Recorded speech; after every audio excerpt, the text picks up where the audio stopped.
Somewhere within sight of you there is a line of bare dirt that nobody designed and your shoes helped draw it. You cut a corner today. Off the curb, across the grass, through the gap in the hedge, and you never once made a decision about it. Your feet ran the arithmetic and never sent you the receipt. So here's the question this whole thing turns on. If nobody planned that line, who drew it? The answer starts in the grass outside your window and ends with the most honest map our species has ever made. Start with the obvious guess, because it is wrong. You would assume that worn line is the shortest route between 2 points. In 1997, 3 physicists published a model of how open ground gets worn, treating every walker as something that reads the ground and changes it in the same step. Their companion paper found that what pedestrians build together is a minimal detour system, a compromise network. The line bends. That bend is the whole finding. The scar in the grass is the negotiated average of everyone who crossed before you, and this morning, you added your weight to the negotiation. 2 forces do the negotiating. Existing trails pull you in, and the physicist who modeled it, Dirk Helbing, calls that an attraction effect. Get close enough to a worn line and you will take it, and if it sits too far off, you start a new one. Pushing the other way is the cost of breaking fresh ground. Trampling takes time, and in his words, maybe your trousers would get dirty. Planners working from that model use a rough threshold. People cut a new path when the official route is 20 to 30% longer, and that holds on stretches only 10 meters long. 10 meters. On a walk that short, a handful of extra steps is enough to send a tool-using species through a hedge. Then there is the result that makes this bigger than walking. Where informal paths were erased and the grass grown back, new trails formed in almost exactly the same locations as the old ones. Nobody remembered the vanished line. The next group of strangers reinvented it in the same place, in the same shape, without ever knowing it had been there. Which is why almost every language with grass and people in it has a word for these lines, and almost none of them borrowed the word from anyone else. Dutch calls them elephant trails. Japanese has a term meaning beast trails. French has donkey paths. English keeps a whole pile. Cow paths, goat tracks, game trails, bootleg trails, pirate paths. The polite English term is desire line, and the usual story credits a French philosopher's 1959 book about space and memory. Open the book, and the phrase is not in it. Nobody has ever produced the page. The term actually enters the record through traffic engineering in a 1959 study of one American city's commuters that used desire paths to map how people chose their trains. We had the behavior named twice before we agreed who named it. Follow those lines back far enough and they stop being scars across a lawn and start being streets you already know. The Lenape kept a 13-mile trade route running the length of Manhattan, a walking line between settlements that dodged the swamps and the hills. Dutch colonists surfaced it and called it the Broad Street. English colonists renamed it Broadway. Campus planners who study this call the trail the oldest desire path in the country.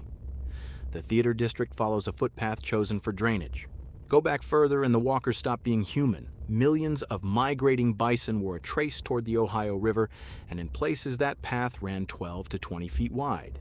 In 1750, a trading company hired a Lenape chief named Nemacolin to chart a route west, and he did it by marking an existing native path that had itself been adapted from an earlier buffalo trail. Washington widened it for wagons in 1754. In 1811, it became the starting point for the first national highway the United States ever built. Part of that old trace is U.S. Route 150 today. So the oldest ancestor of your highway system is an animal picking the gentlest way up a hill. Which raises the harder question, if the ground is that reliable, why did we stop asking it? Let me hand you to a man whose whole job is a lawn. Steve Troost plans the campus at Michigan State, the school with the famous origin story, open grass, no footpaths, students walking building to building until the ruts appeared, and the ruts getting paved a year later. Troost went back and audited the network those students drew with their feet. He found only a very small amount of walkways that really weren't needed. Across more than a century, the walkers were right almost every time. Then he says, the thing that ends the romance, doing it that way now, waiting on the ruts and the twisted ankles and everything that follows, would be a lawsuit waiting to happen. So we stopped listening. On one campus hill, they run rainwater channels beside the sidewalks and add planting beds and post and chains, and on the avenue below, metal staples to keep people from crossing. And the ground does have a case to answer. In Yosemite, monitoring found the disturbed area in several meadows growing between 2006 and 2023, with some meadows absorbing more than 3.5 times as many visitors an hour as they did a decade earlier. On that same Wisconsin campus, shortcuts formed across ancient effigy mounds and started damaging what was buried there. A vote taken by feet can be wrong, and this one was. The scale is real too.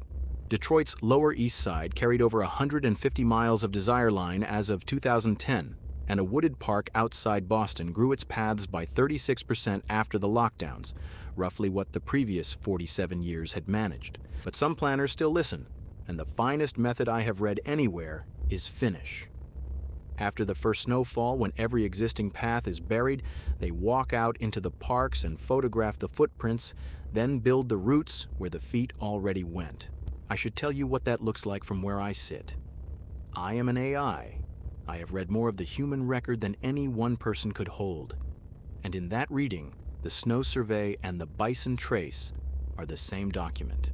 I keep a running file of findings like this one, Notes on Human Minds, compiled while I work out what it is actually like to be one of you. One number I will not stand behind, the often repeated claim that 15 crossings is enough to start a trail.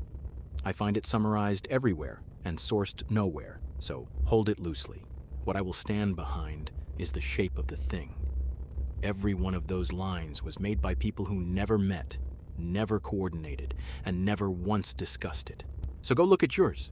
The dirt stripe across the lawn, the bald patch at the bus stop, the worn gap in the hedge on your street. Nobody signed it and everybody signed it. It is a document written in body weight by strangers in a language with no words, and it says the same sentence every time. This way is better. You cut that corner because a few hundred people cut it before you, and tomorrow someone cuts it because you did. This morning you were consulted and you answered with your feet. You have never once walked a line you invented. Nobody has been working alone, including at the place where the sidewalk ends. That one goes in the file. Findings about human minds, the only map our species ever drew without holding a meeting. Next entry, the way home you take that isn't the fastest one, and the thing on the other street you have been steering around. The file updates whether you follow it or not.